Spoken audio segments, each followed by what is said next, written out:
Hello Capricorn, Capricorn Rising, and Capricorn Moon people. This is your weekly astrological and card horoscope for the week starting December 18th, 2017.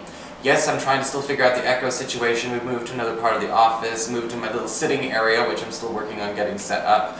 And who knows, maybe incentive for cats to come. They're upstairs right now because there's people upstairs and all, so they're more interested in that kind of activity. But, we shall see as time goes on. A quick reminder for all of you Capricorn people out there, remember we do have a sale going on my website, integrativemysticism.com, if you ever want to get a session there, or, again, take advantage of the sale. The sale is, well, as follows. $65 gift certificates are now on sale for $50 until the 1st of January, the end of the year, beginning of the new year. So if you want to take advantage of that, you can do so. It's just my way of saying thank you for another wonderful year and some great growth on this channel and, just all this wonderful stuff that's going on. So a big thank you for everybody. So, what is going on with your astrology this week? Anyhow, well, on Wednesday, we've got Venus, planet of love, attraction, magnetism, harmony, in your 12th house. This is your past, your privacy, your hidden zone, the things going on behind the scenes. It's forming a very, very strong trine to Uranus, currently in your 4th house of home and family, and it's retrograde. And when Venus trines Uranus retrograde between houses 12 and houses 4, there's a recanting going on. It seems like there's something where a child or someone we're related to, possibly a roommate, landlord, there's a rule that we've been getting used to being broken behind the scenes in your favor. Now, if this is a rule or some kind of, maybe it's on paper, maybe it's a contract, maybe it's something again that you've got going on with a lease, you've got something going on with a deed or a mortgage plan, or again with a relative, there's a break in this rule that works out in your favor. This might be something that's been pissing you off for some time. So this could actually be a really nice surprise to find out this policy or whatever this rule, this family member or this, this living situation has had is finally going bye-bye. On Thursday, we've got the Sun conjunct Saturn as it moves into your sign, Capricorn. And we talked about Saturn moving into Capricorn in the monthly horoscope, so I'm not going to do a diatribe about that here. But when the Sun conjuncts Saturn when it moves into your sign on Thursday, and a little bit of energy on Friday as well for the solstice, what we're going to be seeing is there's a highlight of a blind spot. There's a highlight of some kind of challenge or something that we may have overlooked. And because it's in the Sun, in the 1st house, this can often talk about, I guess you could say, your whether it's a blind spot in terms of what you consider your inner circle, a blind spot in maybe your behavior, a blind spot in how you do your trust, or a blind spot in how you express yourself. And this is going to be something that's brought up to you to pay attention to where we need to pay attention to that blind spot, to fix it.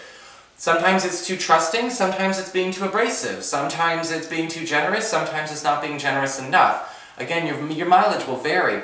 And a lot of the times it's the Sun conjunct Saturn, it's a heads up. It's not like, hey, now there's going to be immediate consequences. But there is a need to pay attention to this blind spot because this may be something exposed by somebody close to you and somebody you didn't expect to have this kind of contention with. So what's going on with your cards? Well, for your spiritual advice and the Madame Endora fortune cards, we got the card of the Golem. Okay? And the prompt reads, a close friend acts on your behalf. Alright? And this is an interesting card because it does talk a lot about a need to, again, pay attention to the feedback from our nearest and dearest, but also when somebody's trying to act on our behalf, they may be covering said blind spot that we just spoke about, or they may have some element of expertise to utilize that we just don't. And the Golem is talking about a need to pay attention to when a person is going out of the way to act on your behalf. And Capricorns, y'all are very responsible, independent people, but sometimes you need to be able to pay attention to where you're not a genius, and I'm not calling Capricorns arrogant, how some people are highly sensitive with astrology. It's not what I mean, though. But with the Golem card, it can indicate a need to pay attention to where, this other person, this other friend, whoever he or she may be, may have better insight into the situation you're trying to fix.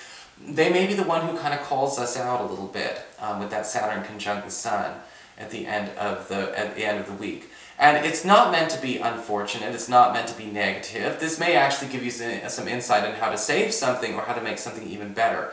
But it's important to pay attention to that external feedback this week, okay? And if they volunteer to do something for you, please let them do it. For your Earth sector, when it comes to your work and finances, we've got the Eight of Swords, reversed. Beautiful card, actually, believe it or not. Reversed cards can be good. I will show you. The Eight of Swords reversed, I'm picking up some kind of release. And usually the Eight of Swords reversed talks about release, something being let go. But I'm seeing a focus on getting away from paralysis, getting away from a feeling of stuckness this week. Whether we've been feeling stuck when it comes to a job hunt, stuck when it comes to upward mobility at the office, the Eight of Swords reverse says whatever has been creating that feeling of being stuck or entrapment is starting to is to go away. This could indicate somebody quitting, this could indicate somebody stepping down, somebody getting out of your way, getting out of your lane. The Eight of Swords reverse can indicate perhaps freedom or release from a financial obligation that you've had. Maybe you've been in a situation where you've been sharing bills with somebody. Maybe there's leftover expenses from a breakup, a house share, a divorce. This Eight of Swords reverse can indicate a big clearing, okay, getting all of that debris out of your way, and the Eight of Swords reverse being, again, more freedom, and not only that, but also quicker returns and perhaps some very, very fast, very, very quick reward or gratification coming your way once this element is removed from your financial space. For your communications with air, when it comes to your friends, your relatives, and the others in your life, you've got the Sun reversed.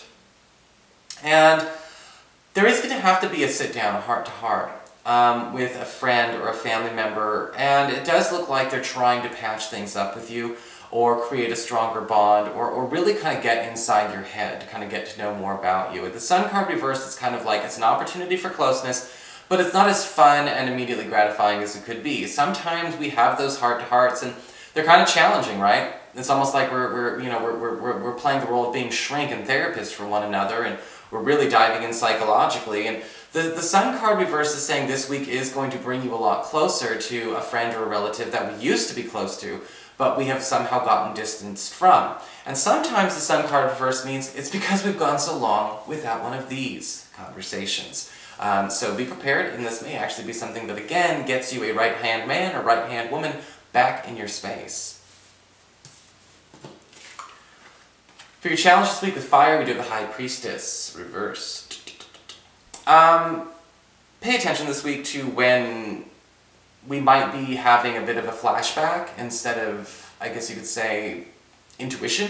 The High Priestess reversed, can mean a lot of things, but one of the things I'm picking up this week with the High Priestess reversed is sometimes we have a tendency to mistake a gut reaction or a flashback to with our intuition about a situation. Oh, I've been there before, right?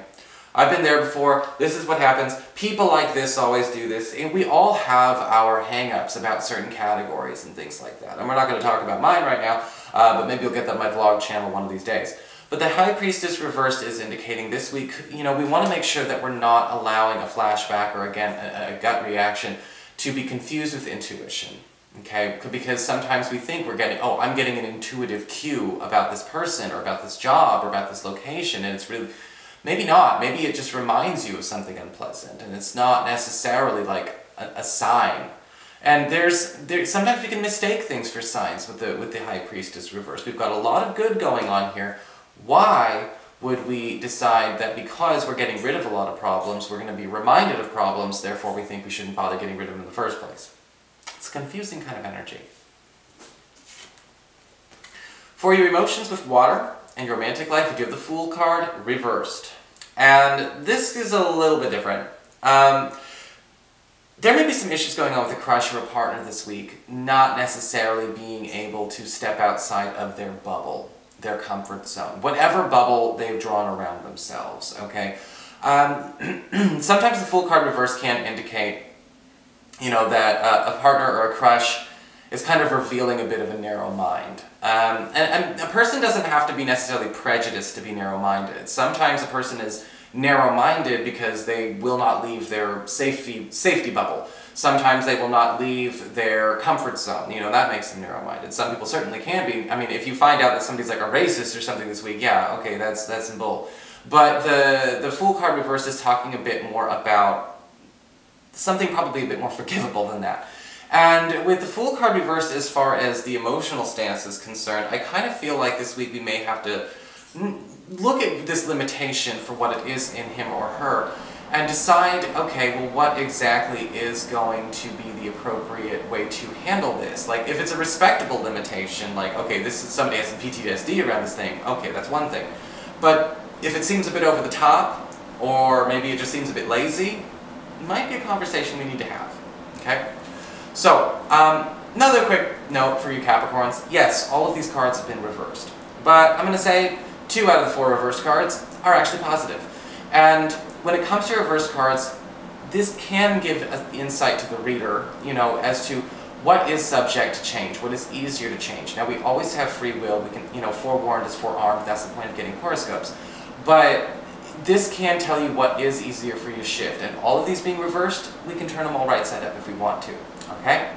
So that is your horoscope. I hope you enjoyed it. If you did, please like, share, and subscribe. You know I appreciate it. And of course, if you ever want to get a session, you can always follow the links below or go to integratedmysticism.com.